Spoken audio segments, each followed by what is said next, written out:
got to get some laundry done. I still have laundry from the walk across Lincoln. That is still. Boy, that's got to. Jason Peterson, I bet that smells from real Generate good. Marketing, who probably also had some laundry that he needed just to a get bit. done from. Oh my gosh. From that day, joining me the last third of it. And we talked about that on Monday quite a bit. I brought Jason on, but I still want to do my regular tech segment with Jason as well too. So good to see you again in person since last time we were in person was wrapping that thing up last Friday. So, and by the way, it gives me a good opportunity. I got a notification. I've had so many people ask what was the final number that was raised, and I was kind of giving you guys a bit of an estimation. But I got this yesterday from Morning Hope. $10,613.94. Wow. So there you go. $10,613.94 raised and pledged for Morning Hope. So that is the final number, assuming nothing else comes in at that point. That'll be pretty good. So thanks again for everybody who was a part of that. I wanted to get that number out there because I know I had a bunch of people asking me. All right. So Jason, I want to start with this.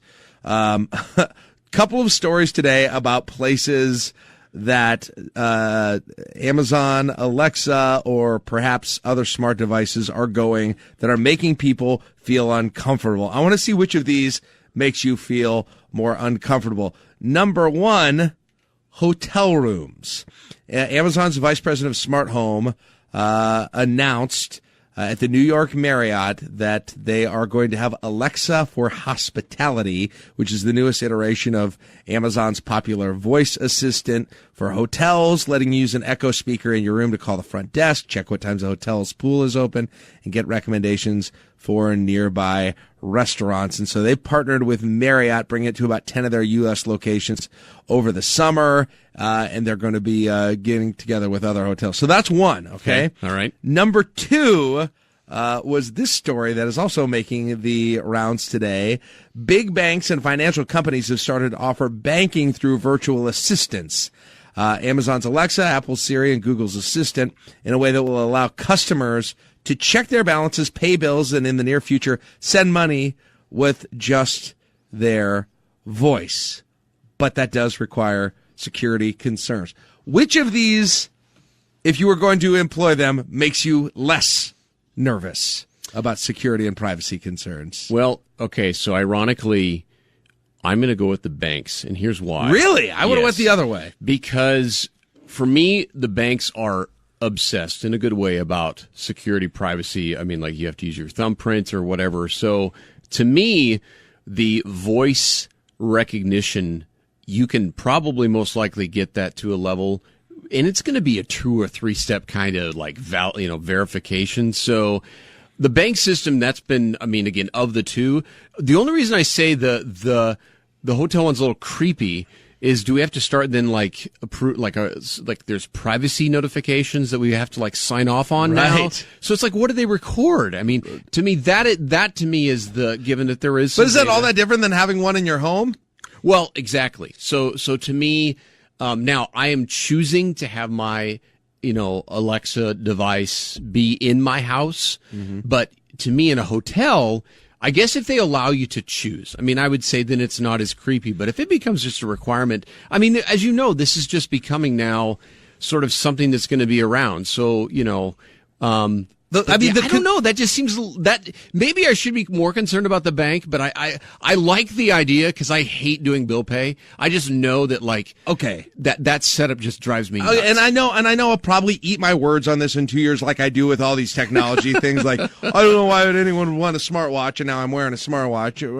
That, but I don't know why I would not want to do any banking by voice for the most part. There's maybe check a balance. Yep. But that just freaks me out a little bit. Not even because of privacy, but because of potential imprecision in the way that I would do it. And so to me, right now, again, check back with me in 2021. Right. Perhaps I'll have changed my mind. And I've said this before, there are some things I've said it. We've got we've got an Echo in our house. Yep. And I use it. One of the things I've found that it makes me do during the day is try and voice command things that aren't voice commandable.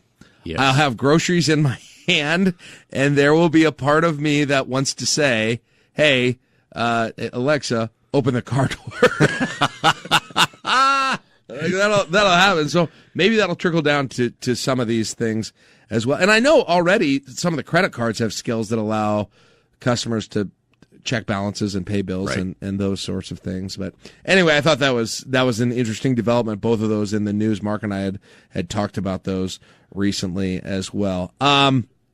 Let's talk about this is an interesting story here that made some news this weekend, talking about privacy. Right. There was the 4 largest telecom companies announced on Tuesday they are going to stop providing customer location information to companies that aggregate data on their customers. Now, I don't know if people even realized that this was happening, that they had opted into, but basically you had Senator Ron Wyden of Oregon. He raised the issue in a letter to the FCC, and it also called on wireless carriers to investigate the issue after he basically found out that there were some real questionable data handling processes by a company called Securus Technologies, which helped prisons monitor inmate phone calls, and he said it allowed it to easily track basically any cell phone.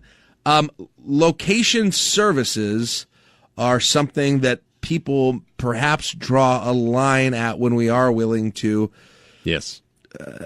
But on the other hand, it's something that I assumed it was happening. But yes, that's the telecom companies are saying no more customer location to the companies that aggregate data on their company. So I guess this is a victory, but it feels like it's a creepy victory. I mean, right. I mean, to me, I'm with you, and I guess my position on the privacy is, if we are agreeing, and I think this is, as I've told you, the corrections that need to happen, I think is starting to roll downhill in a good way with like Facebook, is that I need to know in plain English what I am and am not agreeing to. Yes. What are we, what data are. Because giving me this like user agreement, which you're a lawyer, so you know what I'm talking about, the mumbo jumbo, again, I think that's the part that, we all know, and we're living in a world now where, things capture data, and obviously in a responsible way, I use data to be able to market effectively for our clients. Right. But to me, the location thing, and I guess I've also been more aware of this too, just is, going through and actually Google did a good job where they prodded me. We're now, some less secure integrations with my calendar and contacts. They're refusing unless I go in and review it, which, okay, that's cool. So it's forcing me to say, review your security. So I have been spending some time doing that. And some of that is location.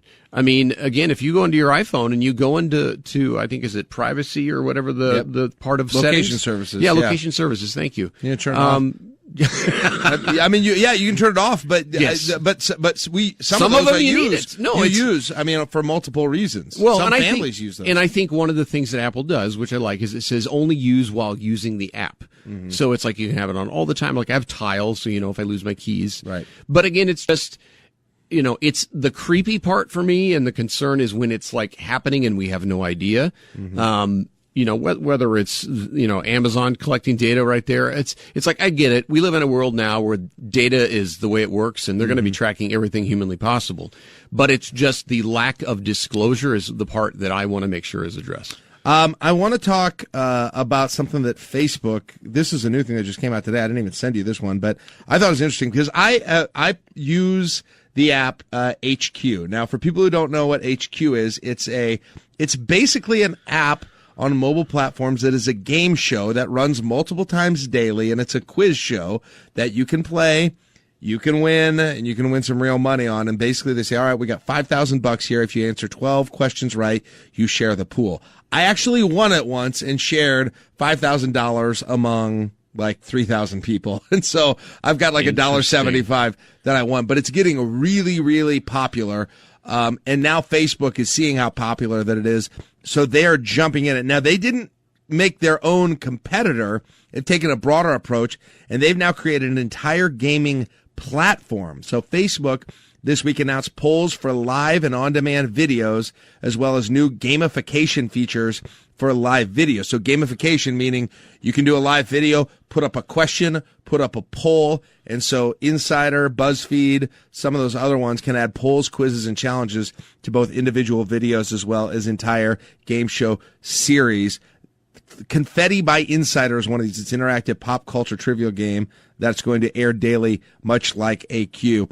I'll tell you what, I think the next year we are going to see a lot of these. The online quiz show games where there are cash prizes are going to be something that blow up. You can see the copycatting starting to happen, and when Facebook gets involved, you know that it's going to be a lot wider. It's a serious trend. No, I mean, again, I actually have not tried that yet. So now you've tried it, HQ. You've got me curious. I actually won on the last one. I took a screenshot of it and I posted on my Facebook page a couple of weeks ago.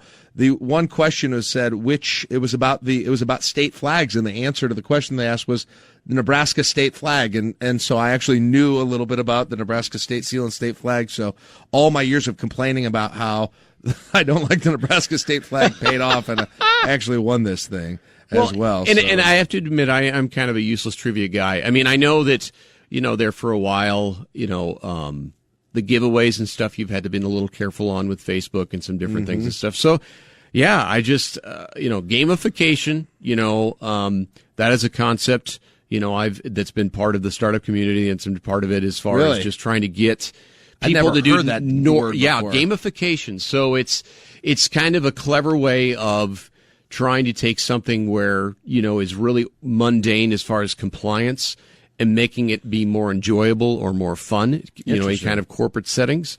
So again, I think that,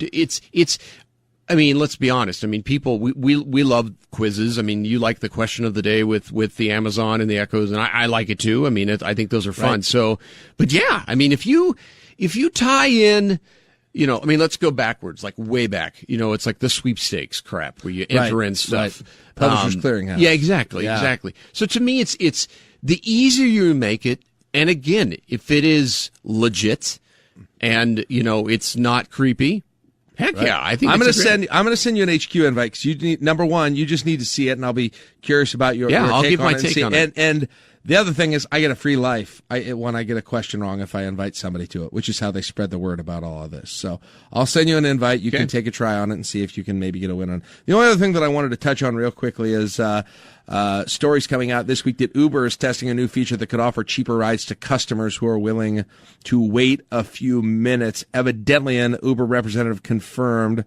to Quartz that the feature is being tested by employees. Essentially, they already offer a similar sort of feature to its Uber pool carpooling service with Express Pool, where you can walk a bit further in exchange for cheaper fares.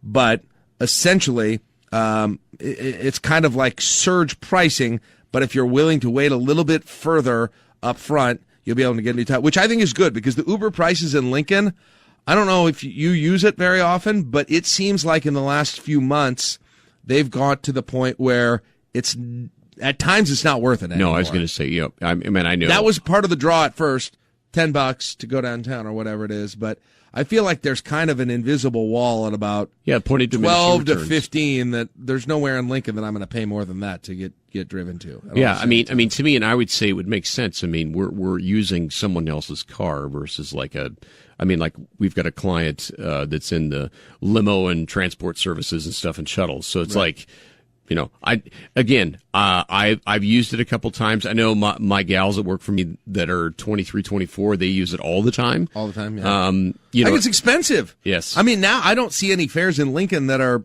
really very often below $12, $15 anymore. Yep. I mean, I know that, and I've heard that from some. I mean, these couple gals, they're amazing gals that have been working for me. They're from Malaysia. Mm-hmm. And I've just had a lot of people that have come out and they're like, where's the mass transit? I mean, that's been one of the things. And obviously, we have that, and that's, we've got StarTran and stuff, but just this is the kind of thing that, ultimately, it needs to be more competitive. Yeah, there you go. All right. Jason Peterson, Generate Marketing. Take a look at Generate Marketing. If, you want a little help on some of these issues that we discussed, they do a great job with it. Jason, appreciate you coming in today. Absolutely. We'll see you in a couple of weeks, all right? Sounds good, Jack.